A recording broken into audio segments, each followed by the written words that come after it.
Selamat siang pemirsa, inilah headline news pukul 14 waktu Indonesia Barat.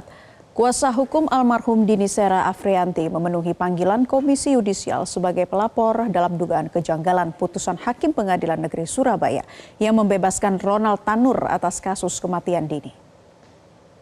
Kuasa hukum Dini Sera Afrianti tiba di Komisi Yudisial pada Kamis siang.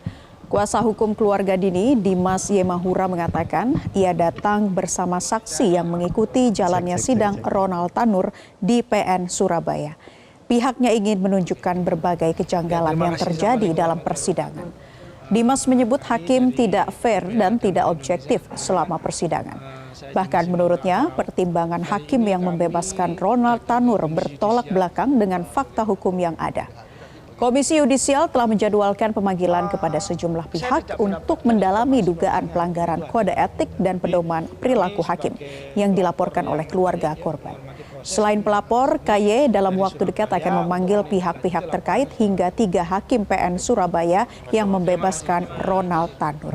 Dan untuk mengetahui hasil pemeriksaan Komisi Yudisial terhadap kuasa hukum keluarga Dini sebagai pelapor, kita bergabung dengan jurnalis Metro TV Anwar Fuadi dari Gedung Komisi Yudisial Jakarta. Selamat siang, Adi, apa saja poin-poin yang disampaikan kuasa hukum korban kepada Komisi Yudisial hari ini?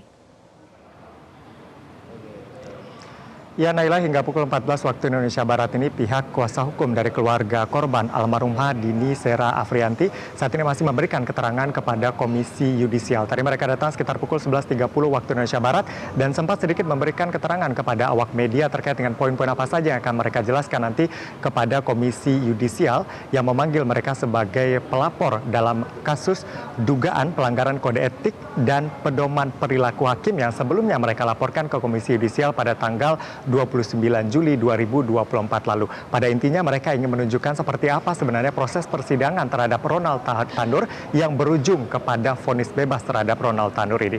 Berikut adalah keterangan dari kuasa hukum keluarga Dini Sera Afrianti, Dimas Yemahura.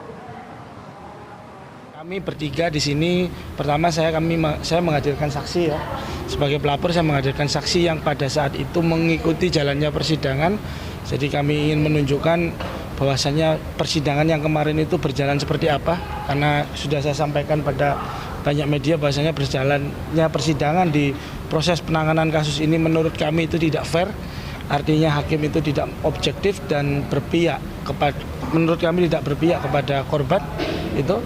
Kemudian kami juga ingin menunjukkan bahwasannya apa yang diambil oleh hakim di dalam pertimbangannya itu bertentangan dengan fakta hukum ya.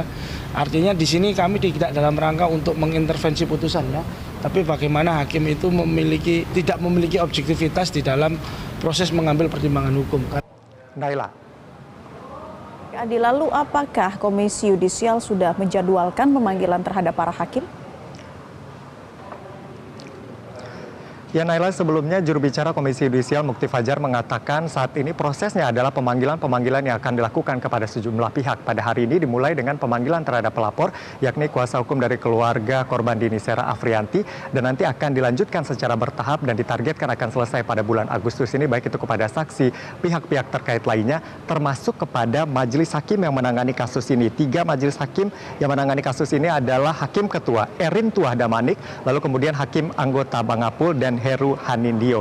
Dan untuk waktu pastinya ini belum disampaikan oleh Komisi Yudisial. Yang pasti mereka berharap para hakim ini bisa kooperatif dan menghadiri panggilan dari Komisi Yudisial. Karena ini adalah kesempatan yang diberikan kepada mereka untuk memberikan klarifikasi atau penjelasan terkait dengan vonis bebas yang mereka jatuhkan kepada Ronald Tanur.